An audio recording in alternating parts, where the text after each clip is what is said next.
Okay, here are some other things that come from the Bible itself, and that is, what do you do in this book?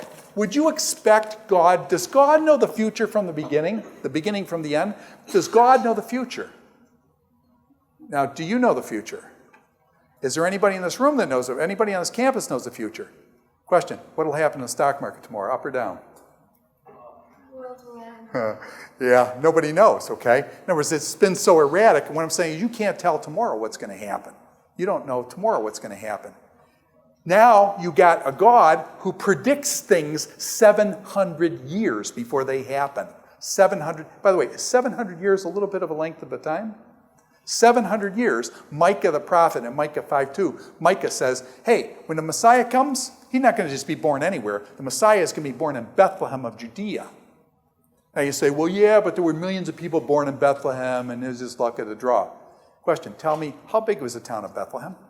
The town of Bethlehem could fit on the quad here, okay? We're talking probably 300, 400, 500 people max, okay? Do you understand? We're Americans. Our city's big, New York City and things like that. And, LA, Boston even, and stuff like that. We do big cities and stuff. Over there, they're cities, they're towns. Actually, you'll notice in the DASV, I often translated it towns instead of cities because these places are small. Most of the places in Israel, most of the towns that you read about in Israel would fit on Gordon's campus, including Jericho. By the way, does anybody remember how many times they walked around Jericho in one day? 7 times. What does that tell you? Is this a huge city that they go around 7 times, or is this a small town that they go around 7 times? Yeah, small. Jericho's small. Okay? So what I'm saying is, Jesus comes from Bethlehem of Judea. Was that a small town to be from? That was a small town thing. 700 years before he's born. What town is Jesus born in? Bethlehem of Judea. Okay? And there's prophecies like that. Let me add one prophecy to another prophecy to another prophecy, and you just start adding this stuff up. You say, it can't be just the luck of the draw. The Bible's got this stuff down, man. Who knows the future? God knows the future. You would expect God to be able to say what the future is and to hit it right, and he does, okay?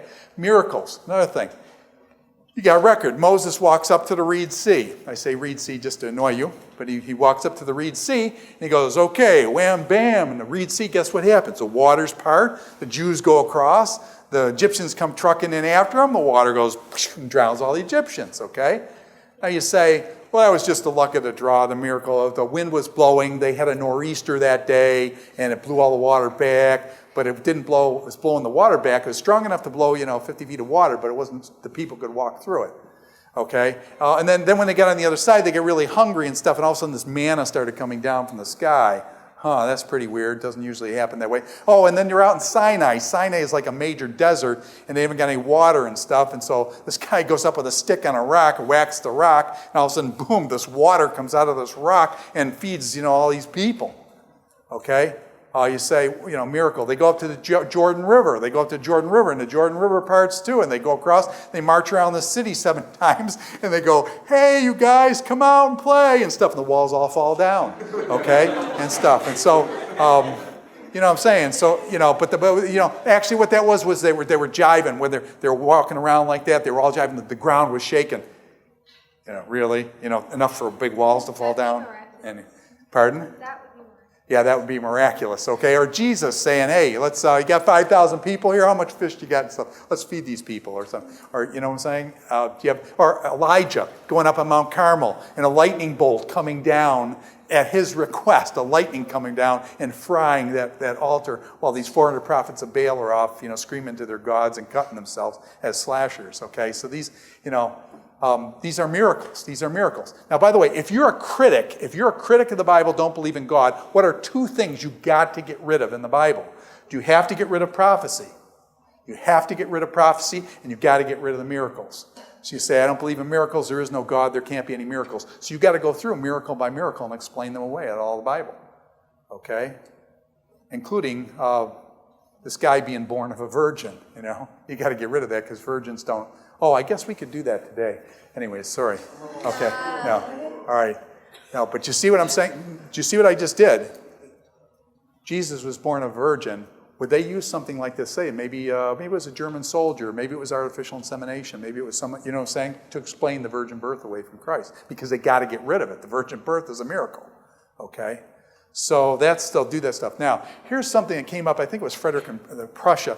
He said, prove to me that there is a God in one word. And the guy responded like this, the Jews. The Jews. That's 2 words. Okay. Prove to me there is a God, the Jews. Tell me about the Jewish people. Tell me about the Babylonians. Do you remember the big Babylonian Empire? Babylon, the magnificent and things. Huge empire, huge empire. Where's the Babylonian group of people today?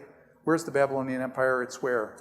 It's nowhere, okay? What about the Assyrians? The Assyrians in Nineveh, 1,850, acres of land. Huge city. Nineveh was a huge city. Huge empire and stuff like that. Where are the Assyrians today? Nowhere.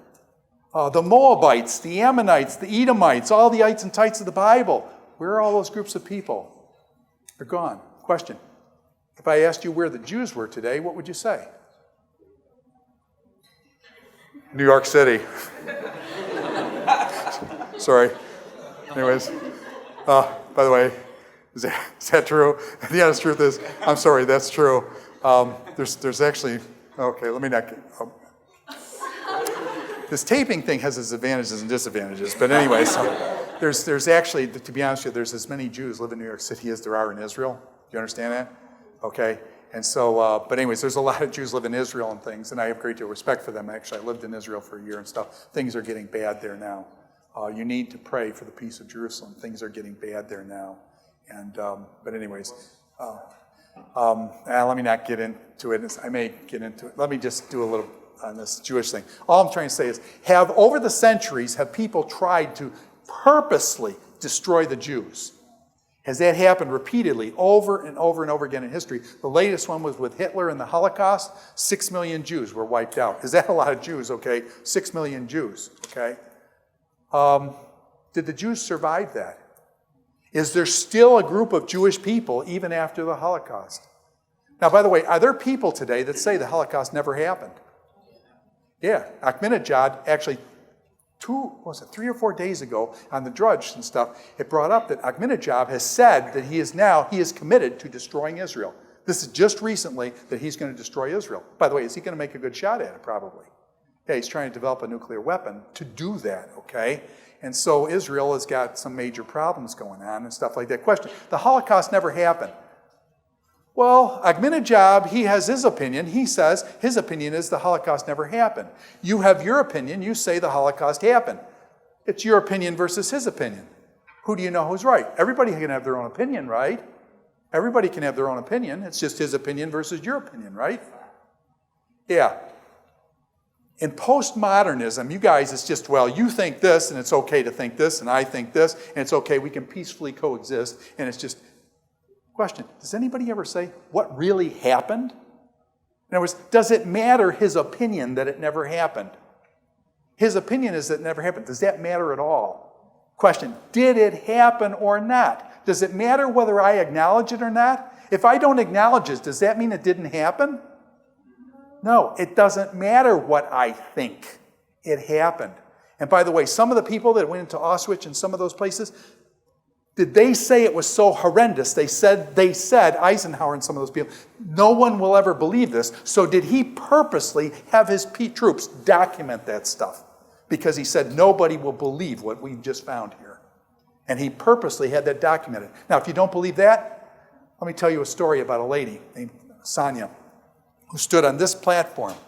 She's what they call a survivor. Now, I'm sorry you guys go off in different direction when I say survivor. But when I'm talking survivor, I don't mean what you're thinking of. When you call a survivor someone who's a survivor of the Holocaust. She was put in a cattle car and a train with her sister and stuff, naked and stuff like that, with hundreds of other people. Like sardines in this stuff. Her family, everybody was killed, basically. Her sister and she survived. I don't know how they survived. She tells the story and stuff. She's been on this platform. Question, you say, well, it's just your opinion versus... Question, was she there? She was there, and she describes the Holocaust, and she's passed on now. By the way, are these people getting older? I got it on videotape. I'm debating about whether I should put it online or not and stuff like that. But it's just an incredible story of a woman who went through the Holocaust, actually went into the concentration camps. Her family was destroyed. Actually, the stuff is horrendous. And she stood on this platform and told what happened to her. Question, is the Holocaust legitimate? Yeah, how do you know that? Because there's an eyewitness. This person was there. Okay, this isn't reading in the history books. She was there. And so anyways, the Jews, by the way, and how do you know the Jews are going to last? Are the Jews going to last till the end? Abraham's promise, land, seed, that the seed would multiply as what? The seed would multiply as the stars of the heaven and the sand of the seashore. Did God promise Abraham that his seed would multiply as the stars of the heaven and sand of the seashore, and that he would be a blessing to all nations? Land, the land of Palestine, the seed, that his seed would multiply, and that he'd be a blessing to all nations. Is Abraham, are the Jews going to be here when Christ comes back? Sure enough, okay? So anybody that tries to destroy them, what usually happens to them? They end up having problems. And so I'm worried about this one, next one coming up, because I think it's going to be real serious. So the Jews, they preserved all the other countries of the Bible. Basically, these people are gone. The Jews yet still survive.